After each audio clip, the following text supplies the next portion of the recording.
اللہ کریم کے فرشتے اس کے کام سے خوش ہو کر اس کے قدموں کے نیچے اپنے پروں کو بچھا دیتے ہیں۔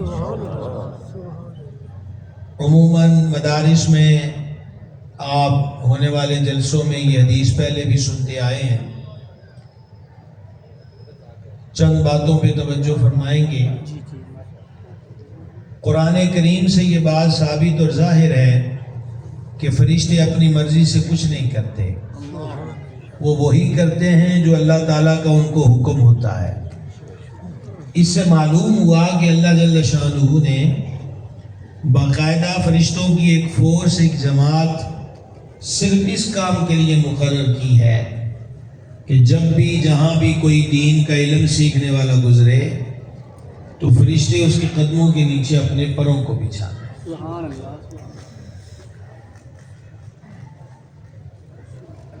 دنیا میں پروٹوکول کے مختلف طریقے اور انداز ہیں۔ ابھی ہمارے مخدوم حضرت والا مرتبہ پیر طریقہ سید احمد کمال شاہ صاحب ذکر فرما رہے تھے کہ پاؤں کے نیچے لوٹ بچھانے کے بارے میں، تو یہ بھی کسی نہ کسی کا طریقہ ہے کسی کو پروٹوکول دینے کا۔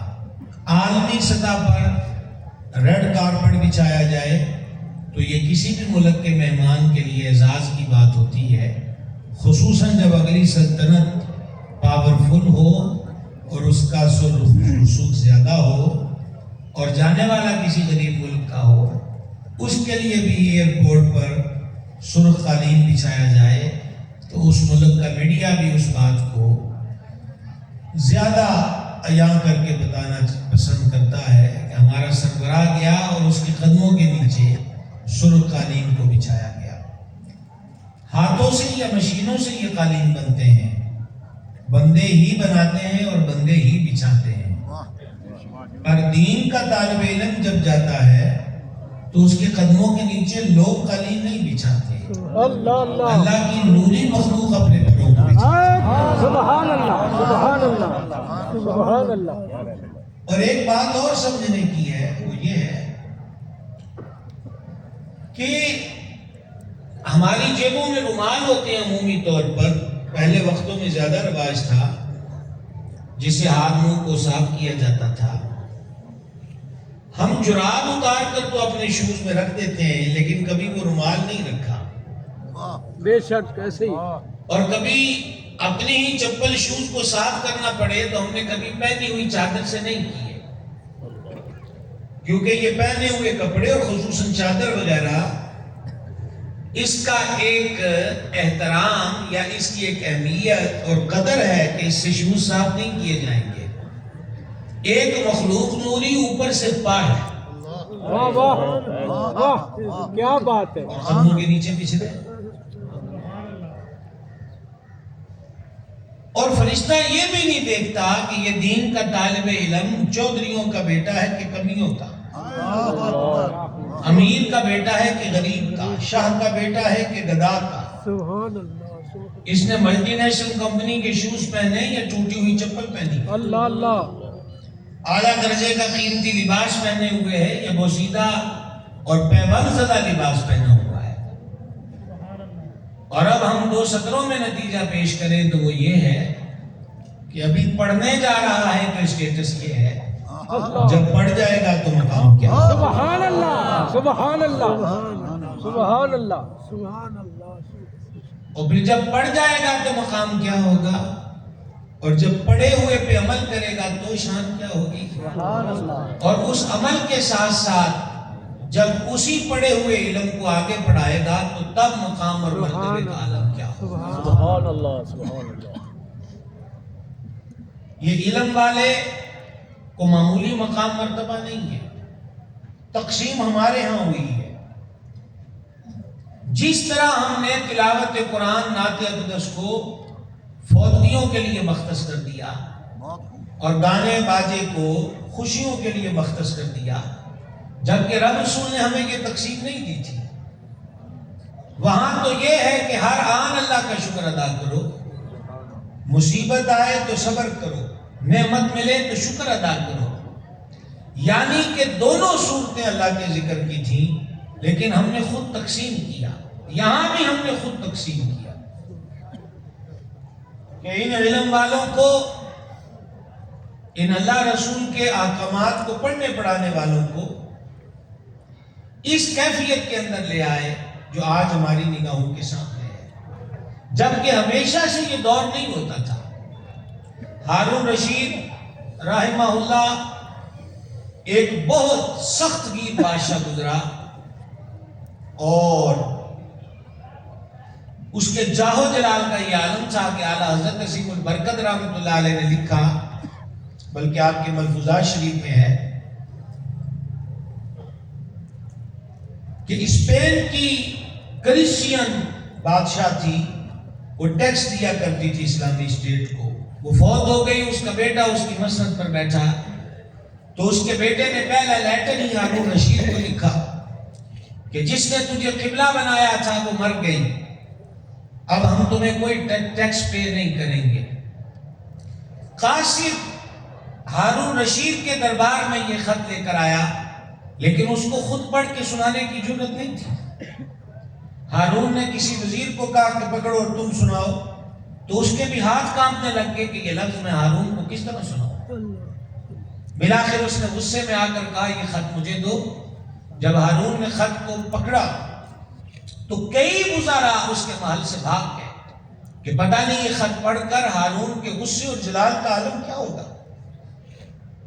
اور ویسا ہی ہوا کہ حضرت ہارون نے اس لیٹر کو پڑھ کر نہایت جلال والے انداز میں اس کے قاصد کو کہا، اور اس کی بیک سائڈ پر یہ لکھا کہ او دنیا کے کتے، میں تجھے جواب دوں گا نہیں، میں تجھے جواب دکھاؤں گا۔ اور اسی وقت کہا کہ تیاری کیجئے، اور پھر اسپین پر حملہ آور ہوا، اور دنیا نے دیکھا کہ وہی بندہ، وہی بادشاہ جس نے ہارون کو چیلنج کیا، وہ آج زنجیروں میں جکڑا ہوا نظر آ رہا ہے۔ یہ جاہو جلال تھا۔ اگر آپ اتنی بات سن چکے ہیں تو بڑی مہربانی کر کے اس سے اگلی بات کو سنیے گا جس کا یہ پیش خیمہ تھی۔ ہارون رشید کے دور میں ایک ممتاز عالم تھے حضرت امام کسائی رحمہ اللہ، وہ اپنے فن کے امام تھے۔ ہارون نے ان سے کہا کہ میرے بیٹے کو گھر آ کر آپ یہ دین کا علم پڑھا دیا کریں۔ تو امام کسائی رحمہ اللہ نے فرمایا ہمیں استادوں نے یہ علم بادشاہوں کے دروازوں پہ رولنے کے لیے نہیں پڑھایا کہ ہم چل چل کر تمہاری چوکھٹ پر آئیں اور تمہارے بچوں کو پڑھائیں۔ مکتب بن چکا، لوگ وہاں آ کے پڑھتے ہیں، اپنے بیٹے کو وہاں بھیجو۔ اس علم کے لیے شہزادگی کی نہیں، عاجزی کی ضرورت ہوتی ہے۔ اب آپ خود اندازہ لگائیے، جو ابھی اسی ہارون رشید کی بات میں نے آپ کو سنائی ہے، کیا اس کا آگے سے رد عمل ہو سکتا تھا؟ لیکن وہ بندہ بھی سمجھتا تھا کہ ایک عالم ربانی کا مقام کیا ہے۔ اس نے کہا جناب ہمیں آپ کی یہ بات منظور ہے، میں بچے کو مکتب ہی بھیج دیا کروں گا، لیکن آپ مہربانی کر کے سبق پہلے دے دیا کریں۔ آپ کی توجہ ہے کہ یہ جو میرے سامنے والے حضرات ہیں، جب آپ دائیں بائیں دیکھتے ہیں تو مدتیں گزر گئی، آپ کو دائیں بائیں دیکھتے، اب اور کتنا دیکھو گے؟ دائیں بائیں دیکھنا اب چھوڑ دینا چاہیے، بہت دیکھ لیا۔ توجہ کے ساتھ سنیں۔ کہا کہ میرا بچہ آئے گا، اس کو ذرا آدھے ہی سبق دے کے رخصت دے دی جائے۔ امام کسائی رحمہ اللہ نے کہا ایسا بھی نہیں ہوگا، اس کو اس کی باری پہ سبق ملے گا۔ تو ہارون نے یہ تو نہیں کہا کہ استاد کو جیل میں ڈالو، یہ خود بخود جھک کر میرے بچے کو پڑھائے گا۔ وہ سمجھتا تھا کہ ایک عالم کا مقام کیا ہے۔ کہا میرا بچہ آئے گا، جس طرح آپ چاہتے ہیں اس طرح اس کو سبق پڑھائیں۔ ایک دن ہارون وزٹ پہ نکلا تو اس نے دیکھا کہ اس کا بیٹا استاد کو وضو کروا رہا ہے، برتن پکڑا ہوا ہے پانی کا، اور استاد یعنی امام کسائی رحمہ اللہ اپنے پاؤں دھو رہے تھے۔ تو ہارون نے ایک چھانٹا مارا، ایک ہنٹر مارا اپنے بچے کی کمر پر زور سے، اور زور سے مار کر کہا او بے ادب، تیرا دوسرا ہاتھ ٹوٹ گیا ہے، ایک سے پانی ڈال اور دوسرے سے استاد کے قدم خود دھو۔ سبحان اللہ نفس پلیت پلیت چکیتا اصل ازلو پلیت تے ناسے ہاسے خاسے۔ یہ دور اور یہ وقت جو رسوائیوں کا دور ہے، ہمیشہ ایسا وقت نہیں تھا۔ وقت کا عظیم محدث ہے، نابینا ہے، اور ہارون ہی کے محل میں دعوت ہے، تو اس کے خدام حضرت کے ہاتھ دھلانے لگے تو ہارون نے برتن خود پکڑ لیا کہ یہ محدث ہے، میں ان کے ہاتھ خود دھلاؤں گا۔ وہی بادشاہ وہ ہاتھ دھلاتا دھلاتا کہنے لگا حضور آپ جانتے ہیں کہ آپ کے ہاتھ کون دھلا رہا ہے؟ تو وہ فرمانے لگے مجھے تو نظر نہیں آتا۔ تو کہا ہارون خود دھلا رہا ہے۔ تو انہوں نے آگے سے دعائیں دی، اللہ تمہیں سلامت رکھے، تمہیں عزت دے، تمہیں برکت دے۔ اگلے سادہ سے جملے کاش کہ میں آپ کو سمجھا سکوں۔ ہارون نے کہا حضور والا یہی دعا لینے کے لیے میں نے آپ کے ہاتھ دھلائے۔ یہ مقام اور مرتبہ اللہ رسول کے احکامات کو جاننے والے ہیں۔ سرور عالم شفیع عالم صلی اللہ تعالی علیہ وآلہ وسلم نے فرمایا من وقر عالما فقد وقر ربہ، او کما قال علیہ الصلوۃ والتسلیم۔ سبحان اللہ۔ جس نے صحیح العقیدہ عالم کی تعظیم کی، توقیر کی، ادب کیا، اس نے اپنے رب کا ادب کیا۔ یہ کوئی معمولی سی حدیث نہیں ہے۔ پتہ چلا کہ سرور عالم صلی اللہ تعالی علیہ وسلم خود توقیر کا حکم دے رہے ہیں، اور یہ وہ ترغیب دے رہے ہیں جن کے لیے رب العزت قرآن میں فرماتا ہے وَتُعَزِّرُوهُ وَتُوَقِّرُوهُ۔ وہ فرماتے من وقر عالما، جس نے صحیح العقیدہ عالم کی توقیر کی اس نے اللہ کی توقیر کی۔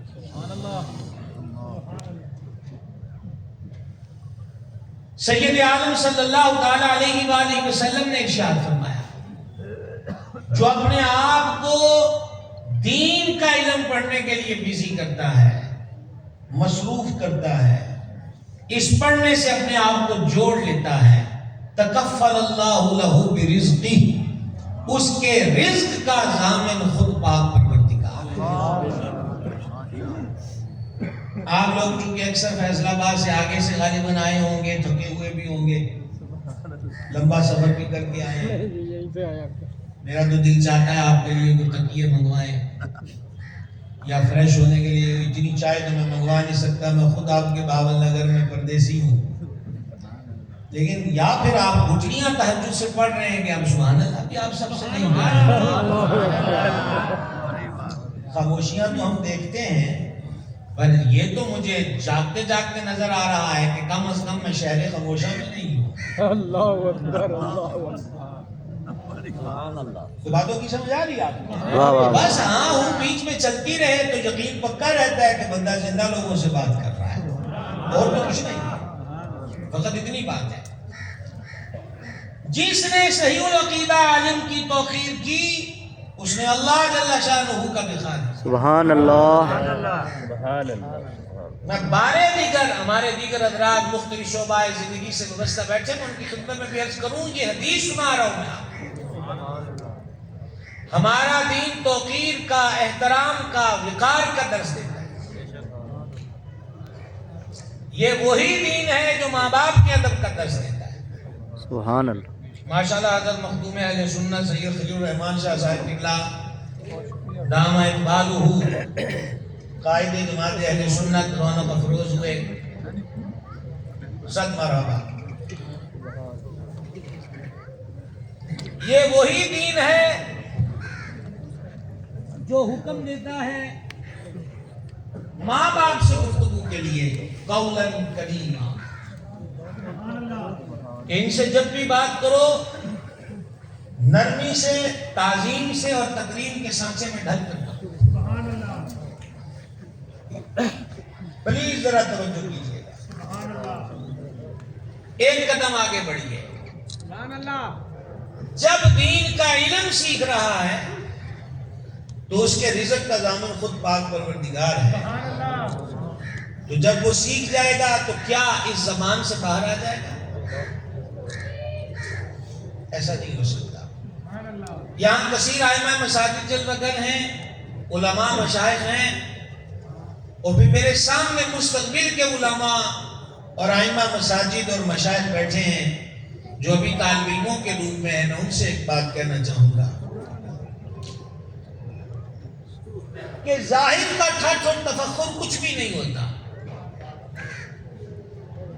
آج آپ دیکھیں اپنے علاقوں میں، اپنے شہروں میں، تو جس کسی کے عہدے کے ساتھ ایکس لگ جاتا ہے تو ایکس سے پہلے جو تھا عہدے پر، اس وقت کا معاشرے کا اس کے ساتھ انداز کیا تھا، اور جب لفظ ایکس لگ گیا، ایکس ایم این اے ہے، ایکس ایم پی اے ہے، وغیرہ وغیرہ وغیرہ، تو پھر اس کا حساب کتاب کیا ہوتا ہے. اور دوسرے نمبر پر ایک اللہ والا ہے، وہ صدیوں سے مزار میں چلا گیا، لیکن چادر بھی وہی، پھول بھی وہی، رات کے دیپ بھی وہی، اس کے پروٹوکول میں کمی نہیں آتی. نعرہ تکبیر، نعرہ رسالت، نعرہ حیدری، یا علی. اس کے اس پروٹوکول میں کمی نہیں آتی. سلطان العارفین علیہ رحمہ نے کہا قبر اونا دی جیوے باہو جڑے مرن کی پہلے مر گئے. صاحب عرس فضیلت الشیخ حضرت والا مرتبت مخدوم اہل سنت مفتی محمد اللہ یار اشرفی رحمت اللہ تعالیٰ علیہ، ابھی میں آ کے جب سے بیٹھا ہوں آپ کے تذکرے میں بہت ساری باتیں، اور خصوصاً حضرت شاہ صاحب قبلہ سے بھی معلومات ملی کہ انہوں نے جب یہاں پہ ڈیرا لگایا تو ایسا باغ نہ تھا، یہ خوشگوار ماحول نہ تھا، یہ عمارت نہ تھی، یہ رنگ و بو نہ تھی، ویرانے میں بیٹھے ہیں. اور آپ اللہ والوں کی ہسٹری پڑھ لیں، یہ سارے بیٹھے ہی ویرانوں میں ہیں. اللہ اللہ، واہ. پبلک میں جگہ وہ مانگتا ہے جس نے مشہور ہونے کا ارادہ بنا رکھا ہو. شمع کو ضرورت نہیں ہے کہ وہ پہلے لوگوں کو بھیج کر اعلان کرائے کہ حضرات شمع آ رہی ہے. وہ جب جلتی ہے تو اپنا ہونا خود ثابت کر دیتی ہے. واہ واہ واہ واہ. واہ واہ. کستوری کو ضرورت نہیں ہوتی کہ وہ فیس بک پر کوئی پوسٹ چڑھائے کہ مجھے کستوری کہتے ہیں اور میں فلاں جگہ پہ آؤں گی. اللہ اکبر. کستوری ہو، اس کا وجود ہو تو لوگ خود ہی لمبے سانس کھینچ کر پوچھتے ہیں کہ کستوری کی خوشبو آ رہی ہے. سبحان اللہ، سبحان اللہ. حضور فریدن ماہی ہو یا داتا گنج بخش ہو، ان ہستیوں کے بسیرے جن مقامات پر ہوئے ہیں کسی کو بورڈ نہیں لگانا پڑا کہ پیر طریقت فرید الدین کا آستانہ ادھر ہے. کسی کو 2 کلومیٹر 3 کلومیٹر کے فاصلے پر بینر نہیں لگانے پڑے، بلکہ یہ تو وہ لوگ تھے کہ جن کی چوکھٹ پر راجے مہراجے کھڑے رہتے تھے تو یہ اپنے حجروں سے باہر نہیں نکلتے. واہ، کیا بات، کیا بات. تو یہ جو ابھی میں حضرت صاحب عرس کے بارے میں سن رہا تھا، تو آج کل مدارس میں ختم بخاری کا سلسلہ ہے. اہل علم سے مخفی نہیں، جو اسٹوڈنٹ بیٹھے ہیں یہ میرے کلاس فیلو بن کے سیکھ لیں کہ امام بخاری جو پہلی حدیث لائے ہیں، جس کا ایک حصہ تقریباً اکثریت کو یاد ہوتا ہے، انما الاعمال بالنیات، یہ کئی سندوں سے مروی حدیث شریف ہے، پر امام بخاری جس سند کو پہلے لے کر آئے ہیں وہ سند غریب ہے. اسی طرح جو آخری حدیث کا سبق آج کل چل رہا ہے وہ بھی کئی طرق سے مروی ہے، لیکن امام بخاری نے آخر میں جو سند ذکر کی، جس سند سے انہوں نے اس کو وہاں درج کیا، وہ سند غریب ہے، اس کو بولتے سندن غریب ہے. تو علماء ربانیین نے امام بخاری کی اس رمز کو کھولا اور کہا تم سمجھے نہیں ہو کہ بابا بخاری کیا اشارہ دے رہا ہے. وہ یہ پہلی اور آخری حدیث سندن غریب لکھ کر ایک اور حدیث کی طرف توجہ دلا رہے ہیں کہ سید عالم علیہ السلام نے فرمایا دین غریبوں سے چلا ہے اور غریبوں میں رہے گا. واہ واہ. ایسا نہیں ہوتا کہ مان اللہ امارا میں دین نہیں ہوتا، یہ مراد نہیں ہے. مراد یہی ہے کہ جو بڑے بڑے منچ پر بیٹھے ہوں ان آواز سے روڑیاں کوٹ کوٹ کے بنیادہ پر نہ اوکھی کھیڑے، خود جادو کش بن جانا ان کے معیار اور اسٹیٹس کے خلاف ہوتا ہے. خود چولہوں میں آگ جلا کر خود اپنے ہاتھوں سے آٹے گوند گوند کر مسافر طلباء کو روٹی کھلانا یہ ہر کسی کے مزاج میں نہیں ہوتا، غریبوں کی فطرت میں ہوتا ہے. تو اللہ جل شانہ کے حبیب فرماتے ہیں دین غریبوں سے چلا ہے، غریبوں میں رہے گا. او دین کا علم پڑھنے والوں، اپنی اس حالت پر کبھی مایوس ہونے کی ضرورت نہیں ہے. اس کی وجہ یہ ہے کہ ہمارے باپ حضرت آدم علیہ السلام کا جو اسٹیٹس اللہ نے نوری مخلوق پر شو کیا اور ظاہر کیا وہ تھا وَعَلَّمَ. پوری نوری مخلوق پر ابو البشر کا جو مقام رب نے جس وصف سے ظاہر فرمایا وہ علامہ تھا، یعنی ہم نے سکھا دیے آدم علیہ السلام کو، علم دے دیا آدم علیہ السلام کو تمام اشیاء کے ناموں کا.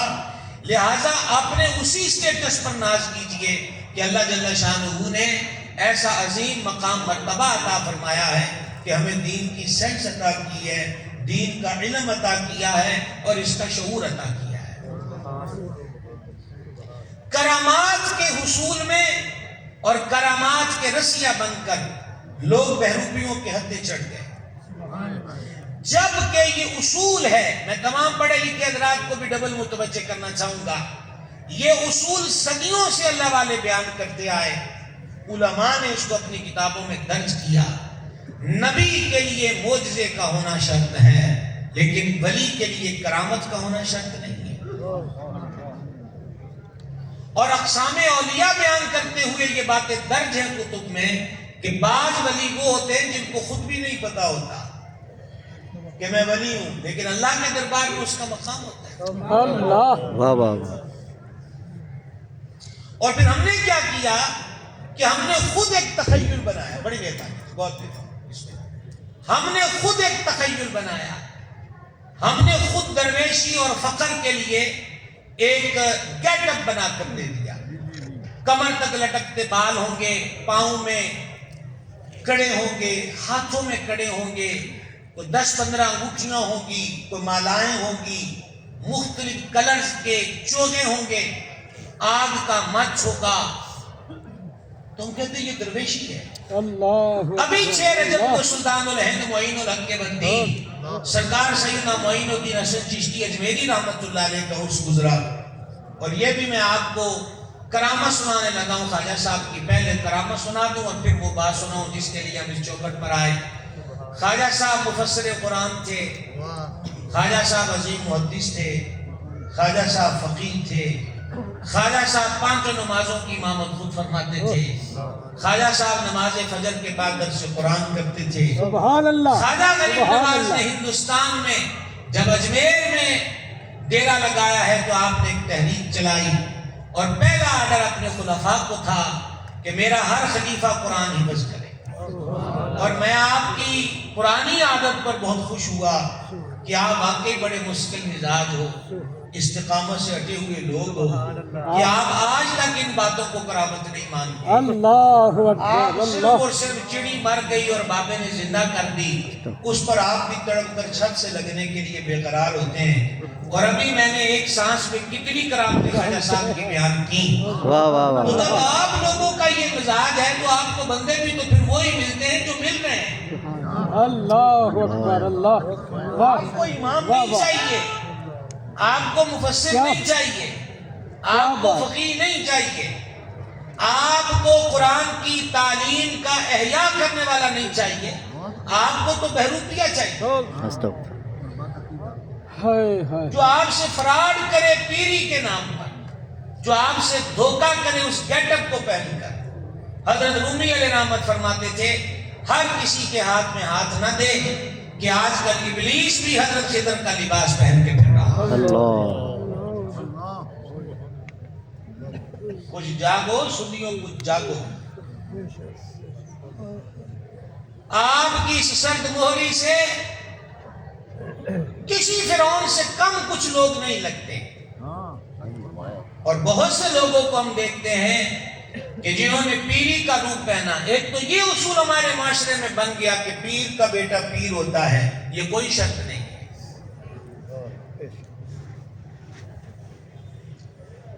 ایک بندہ جہاز اڑاتا ہے، وہ پائلٹ ہے، اس کے بیٹے کو سائیکل نہیں چلانی آتی، تو کیا پائلٹ کا بیٹا پائلٹ ہوتا؟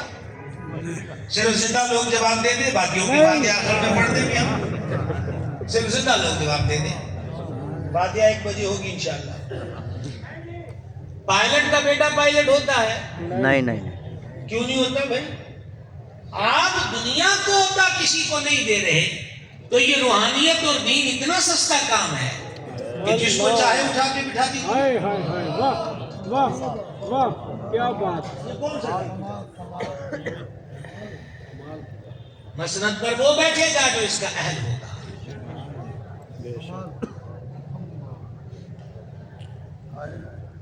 اور ہم بالکل آپ کا مزاج نہیں دیکھیں گے، بلکہ جو حقیقت ہے وہی آپ کے سامنے رکھیں گے۔ خواجہ خواجگاں سرکار غریب نواز کے وصال کا وقت قریب آیا تو حضور خواجہ غریب نواز کی اولاد تھی، لیکن آپ نے مشائخ کی امانتیں اپنے مریدوں کو دے کر فرمایا قطب الدین بختیار کاکی یہاں نہیں ہے، اس امانت کا اہل وہ ہے۔ واہ واہ، واہ واہ کیا واہ بات کیا بات! اور جب سرکار قطب الدین کے وصال کا وقت قریب آیا تو ان کے خلیفہ حضور گنج شکر پاک مکن میں تھے، مسجد دلی میں، تو خواجہ قطب نے فرمایا کہ میری اس روحانیت کا وارث فرید الدین ہے، میری امانت اس کے حوالے کر دیا۔ اور جب سرکار خواجہ فرید الدین گنج شکر کے وصال کا وقت قریب آیا تو حضور فرید مائی کے صاحبزادگان موجود تھے، لیکن بابا فرید نے فرمایا جو امانت روحانیت غریب نواز سے قطب پاک اور قطب پاک سے میرے تک پہنچی ہیں، میری اس روحانی امانت کا امین اور وارث نظام الدین اولیاء ہے، لہذا جی اس کے حوالے کر دیں۔ واہ واہ واہ واہ، سبحان اللہ سبحان اللہ آپ کہیں تو اچھی بات ہے، یہ آپ کے لیے بھی بہت اچھا ہے۔ سبحان اللہ سبحان اللہ۔ تو ابھی میں نے کرامتیں سنائی ہیں، ایک لائن میں غوث پاک کی کرامت بھی سنو۔ وہ پیر پیرا میر میرا ہے، سید الاسیاد ہے، فرد الافراد ہے۔ سرکار غوث پاک اپنے مدرسے میں روزانہ 13 سبق خود پڑھاتے تھے۔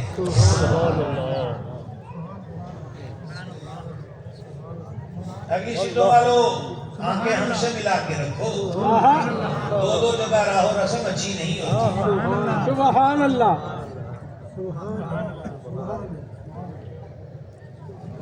حضور غوث پاک اپنے مدرسے میں 13 پیریڈ 13 اسباق خود پڑھاتے تھے، اور یہ وہ پیر ہے جو رات عشاء کی نماز کے بعد 2 رکعتوں میں روز ایک قرآن بھی پڑھ رہا ہے۔ سبحان اللہ 2 رکعتیں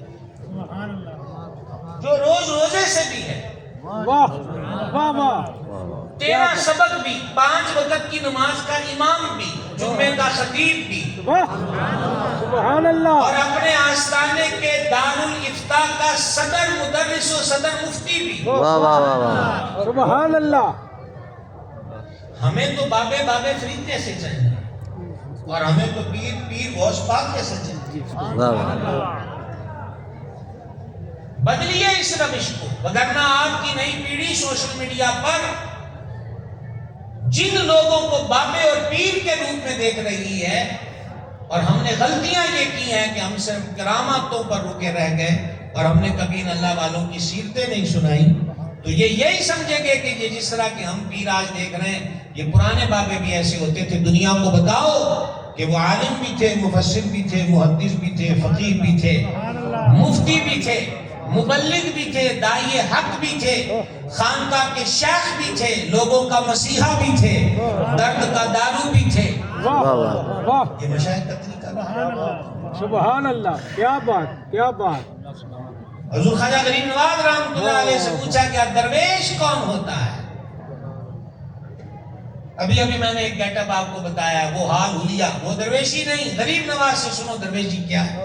حضور درویش کون ہوتا ہے؟ سلطان الہند نے فرمایا درویش وہ ہوتا ہے کہ جس کے پاس آنے والا کوئی بھی محروم نہ جائے۔ واہ واہ واہ واہ، کیا بات! چوکھٹ پر آنے والا کوئی بھی محروم نہ جائے۔ کوئی بھوکا آیا ہے تو وہ کھانا کھا کر جائے، پیاسا آیا ہے تو پانی پی کر جائے، ننگا آیا ہے تو تن ڈھانپ کر جائے، یہ علامت بیان کی ہے خواجہ غریب نواز نے کہ درویش کون ہوتا ہے۔ ہم صرف ذات کے گیٹ اپ کو کہنے لگے یہ درویش ہے، یہ درویش ہی نہیں ہے۔ پیر کون ہوتا ہے؟ اس جواب کے لیے میں پھر آپ کو در غریب نواز میں رکھوں۔ سلطان الہند غریب نواز سے پوچھا گیا کہ مرید کامل کب ہوتا ہے؟ واہ سبحان اللہ میں بھولا نہیں ہوں، پیر کامل کا نہیں پوچھا، مرید۔ مرید تو خواجہ غریب نواز رحمۃ اللہ علیہ نے فرمایا مرید کامل کہلانے کا مستحق تب ہے کہ 20 سال تک بائیں سائڈ والا فرشتہ جو بندے کے گناہ لکھتا ہے وہ 20 سال تک اس کا کوئی گناہ نہ لکھے، وہ مرید کامل ہوتا ہے۔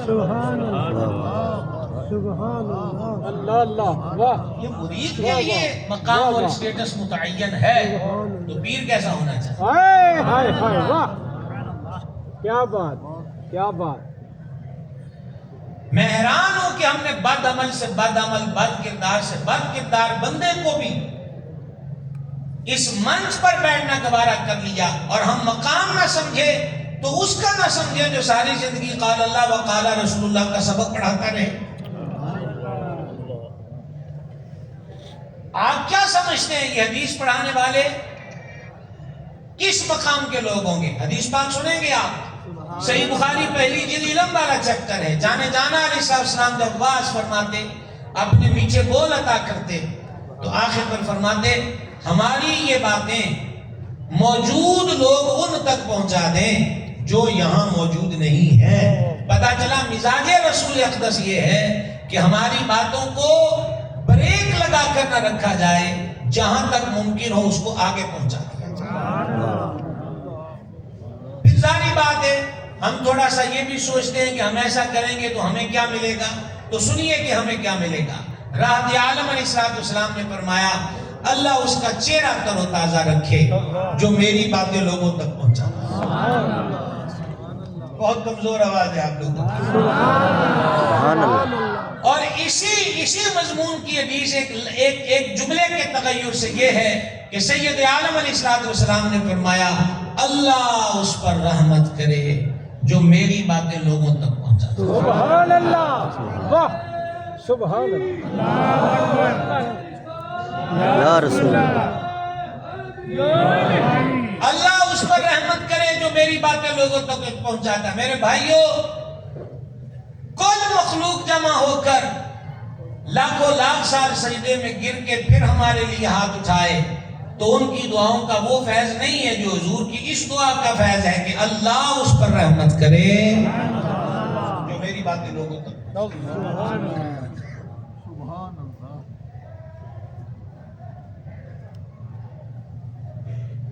میں اپنے بھائیوں سے ایک چیز عرض کرنا چاہتا ہوں، یہ مسندوں پر بیٹھے ہوئے لوگ محسن ہیں اس امت کے، اگر یہ نہ ہوتے تو پھر سچ بتلائیے گا کہ قرآن اور حدیث کے جو دیپ روشن ہیں کون کرتا یہ محنت؟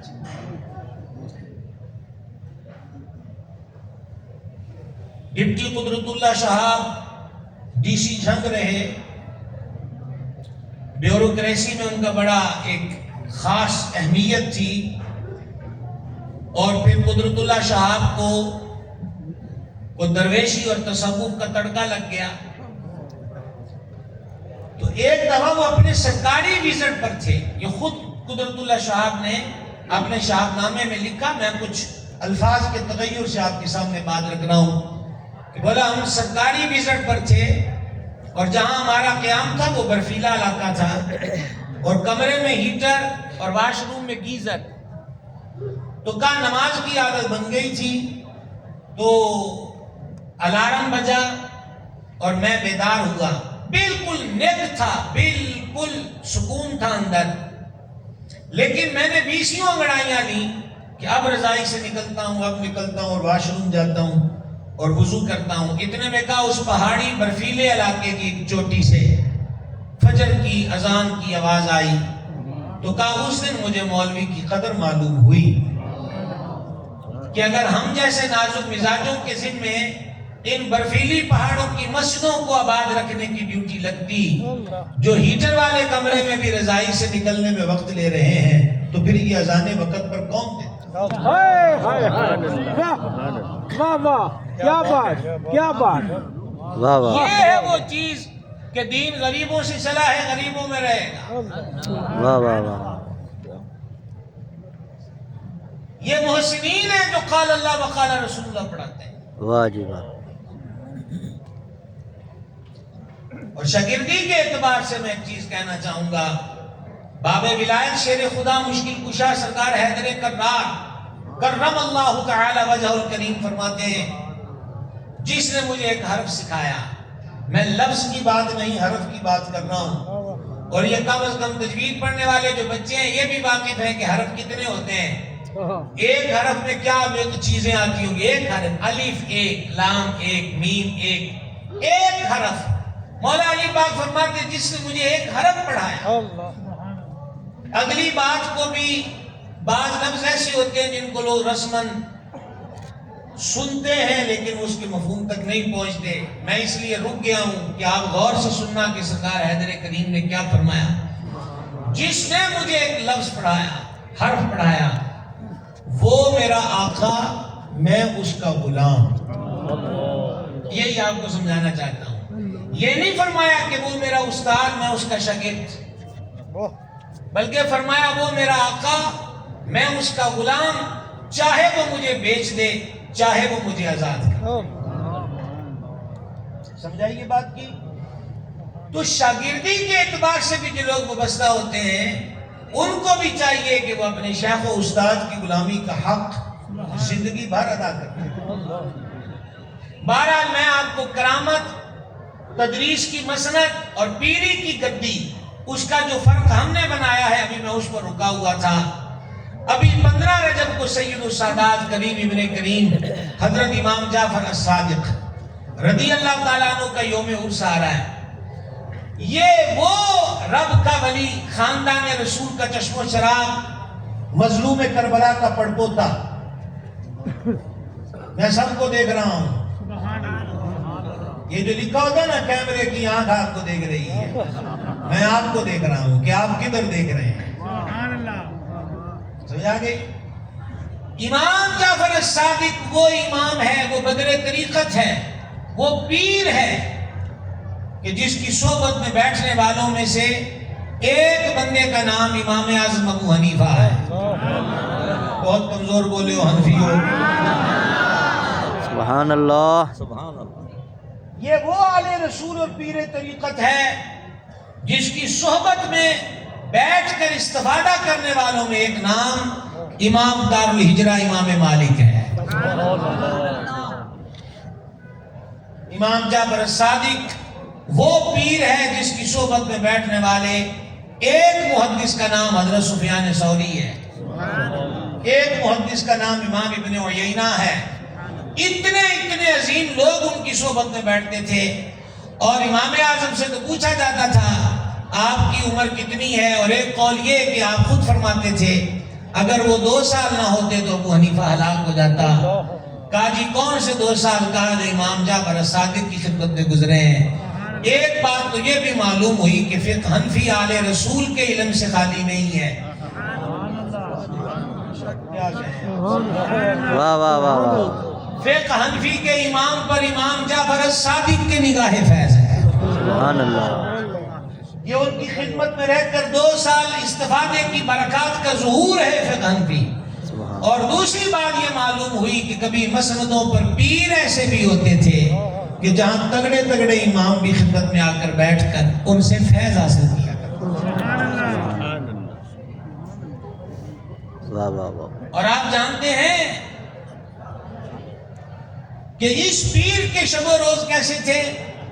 امام دار الہجرہ امام مالک رضی اللہ تعالیٰ عنہ فرماتے ہیں میں جب بھی حضرت امام جعفر الصادق کی خدمت میں رہا، جب بھی زیارت کے لیے گیا تو میں نے ان کو 3 حالتوں میں سے ایک حالت میں دیکھا. اور یہ میں 1 2 3 کر کے 3 کرامتیں بیان کرنے لگا ہوں اور آپ کا حوصلہ دیکھنے لگا ہوں کہ آپ بھی ان چیزوں کو کرامت سمجھتے ہیں یا وہی چڑیوں والی وہ کرامتیں آپ کو اب تک ازبر ہیں. امام مالک فرماتے ہیں میں جب بھی امام جعفر کریم کی بارگاہ میں گیا یا تو وہ نفل پڑھ رہے ہوتے، چلو شکر ہے بھائی صاحب، سبحان اللہ. اور دوسرا میں کبھی گیا تو یا میں ان کو دیکھتا کہ وہ قرآن پاک کی تلاوت کر رہے ہوں، اور تیسرے نمبر پر یہ کہ میں جب بھی ان کی زیارت کو گیا تو اکثر میں نے یہی دیکھا کہ وہ روزے کی حالت.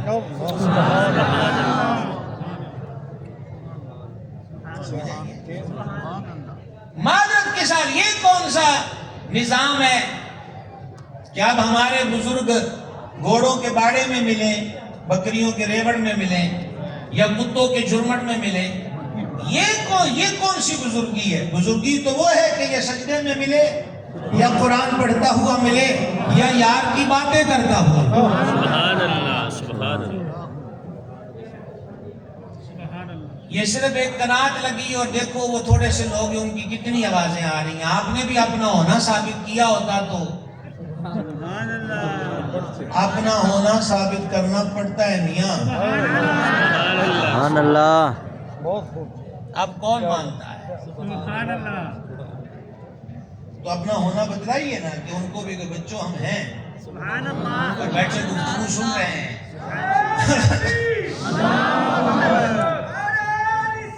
یا رسول اللہ. یا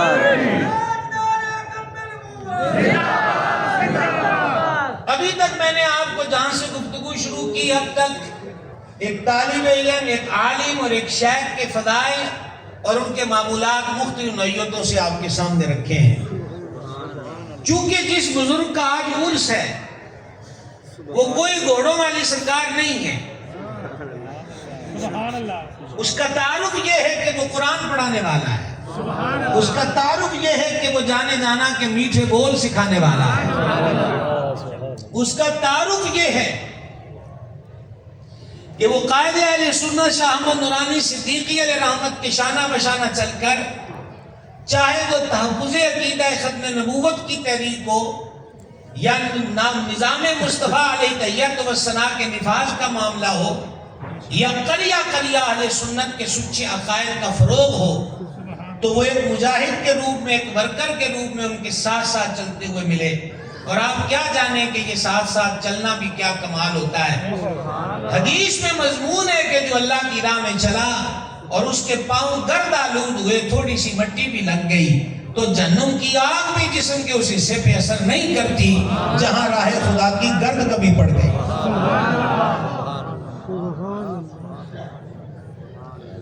مشائخ جلوہ گر ہیں، علماء جلوہ گر ہیں. میں آپ کی خدمت میں ایک درد مندانہ اپیل کرنا چاہتا ہوں، ہم کوئی لڑائی جھگڑے والے لوگ نہیں ہیں، فتنہ و فساد کی ہوا کو نہ کبھی دیا نہ پسند کرتے.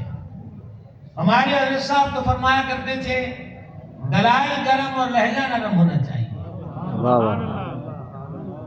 میں گزارش کرنا چاہتا ہوں کہ حق بات کو آسان طریقے سے امت تک پہنچانا ہماری اہم ذمہ داری ہے. سبحان اللہ. ہم اس معاملے میں کوتاہی نہ کریں، وگرنہ آج بوڑھے بوڑھے پیر نسل در نسل سنیوں کے چندے اور نذرانے لے کر مائک پکڑ کر یہ بتا رہے ہیں کہ اہل بیت کا نام فلاں نے زندہ رکھا ہے اور صحابہ کا نام فلاں نے زندہ رکھا ہے. اگر فلاں نے ہی زندہ رکھا ہے تو آپ کیا کرتے رہے تھے؟ خوگر حمد سے گلا بھی سن لے ذرا سا. یہ کون سا دستور ہے کہ حضرت علامہ عبد الرسول صاحب قبلہ ہیں، اللہ ان کو صحت سلامتی والی لمبی زندگی دے، تو کتنے مدت سے اس کاروان کو سنبھالے ہوئے ہیں.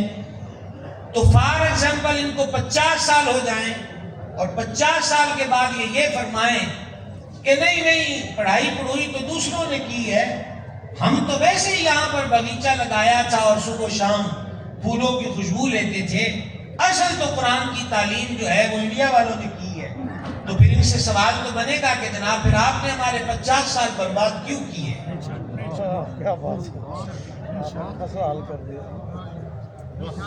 میں ادب سے ملتمس ہوں،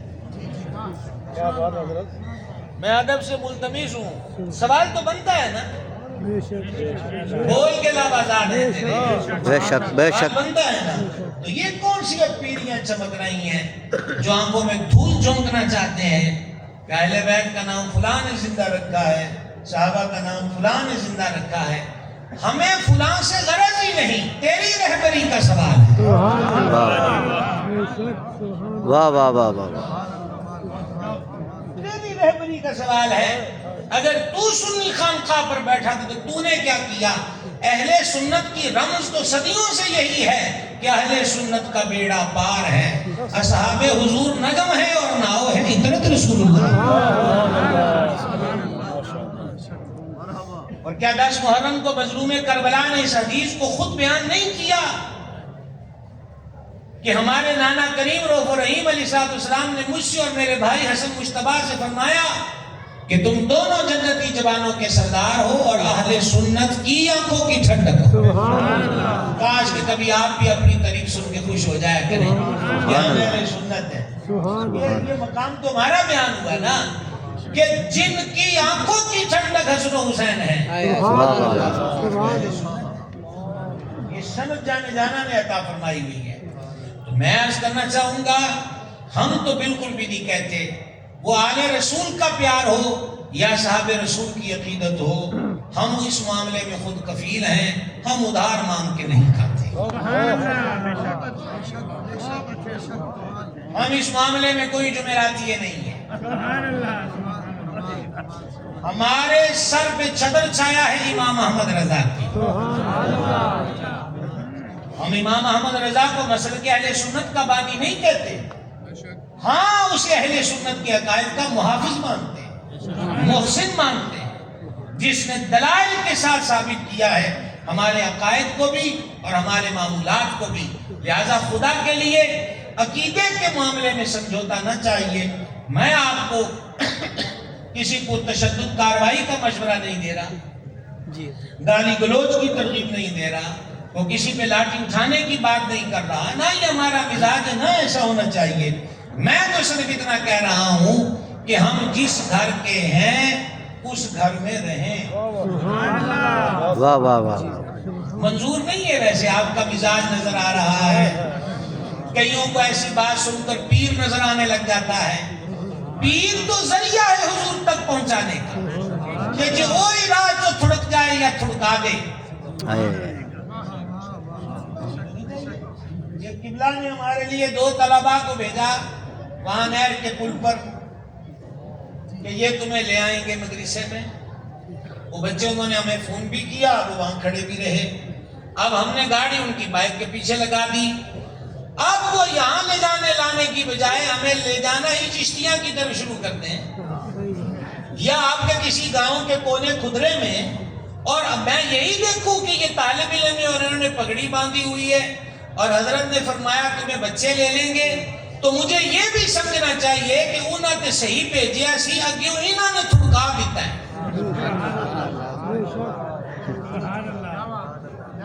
واہ واہ واہ، جاگ رہے ہو؟ کیا بات، آگے یہ دیکھنا ہے کہ انہوں نے تھڑکا دیتا ہے تو ہم ان کو فالو نہیں کریں گے۔ ہم دوبارہ تال ملائیں گے کہ جنہوں نے تسی بھیجیا ہے وہ آپ بھی تھڑک گئے نے، کسانوں بھی تھڑکان دیں، یا لوکیشن بھیجیے یا آن لائن رہیے، ہم آپ کو بتاتے ہیں کہ ہم کدھر کدھر سے گزر رہے ہیں۔ لہٰذا ہم تب تک پیر و مولوی کو فالو کریں گے جب تک وہ مدینے والے کی چوکھٹ پہ لے جاتا رہے۔ کچھ بھی ہو اس کے سوا نہیں ہے، کوئی ہم میں اندھی عقیدت نہیں ہے، کوئی اندھی عقیدت نہیں ہے۔ عقیدت کے معاملے میں ہم اس معاملے کے اندر الحمدللہ خالص عقائد کی حصار کے اندر موجود ہیں، اور سب کو اس چیز کو اچھے طریقے سے محسوس کر لینا چاہیے۔ باقی ایک درویش، ایک صوفی، ایک محدث، ایک قال اللہ و قال رسول اللہ کے حسین نغموں کو عام کرنے والے قادری اور نورانی صاحب عرس کے عرس پر اختتام کی طرف بڑھتے ہوئے میں چند گزارشات خصوصاً دینی طلباء کے لیے کرنا چاہتا ہوں، اور امید کرتا ہوں کہ آپ توجہ سے اس کو سن لیں گے۔ پہلی بات یہ ہے